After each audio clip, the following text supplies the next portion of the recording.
રાહત પેકેજમાં તો એવું છે કે ખેડૂતને એમાં પુરવાર થાય એમ નથી.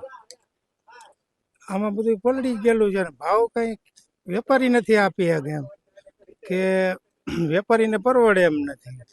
તો માલ તો બીજે વેપારીને જે ભાવે પરવડે એ ભાવે લે, ખેડૂતને એ ભાવે વેચવું પોવાય એમ નથી. તો બીજું તો આમાં શું કરે ખેડૂત? જુનાગઢ માર્કેટિંગ યાર્ડમાં મગફળીના અત્યારે કેવા ભાવ મળી રહ્યા છે?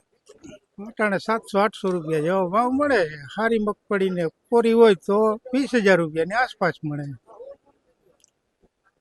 એટલે ભાવમાં તો નથી પરવડે એમ ખેડૂતને. એક ખેડૂત સાથે મેં હમણાં વાત કરી છે, વિણાટની મગફળી 300 રૂપિયામાં ગઈ છે, તો આમાં મજૂરી કેમ પોસાય ભાઈ? 300 રૂપિયામાં જાય પણ વેપારીને પરવડે એમ જ નથી, કારણ કે હાવ પડી ગયેલો ખરાબ માલ થઈ ગયેલો હે. તો એમાં એ શું કરે? પછી વેપારી તો કઈ બીજું તો કઈ કરી ન શકે. સરકાર ટેકાના ભાવ કઈક કરે તો થાય, બાકી બીજું કઈ આમાં વિકલ્પ નથી.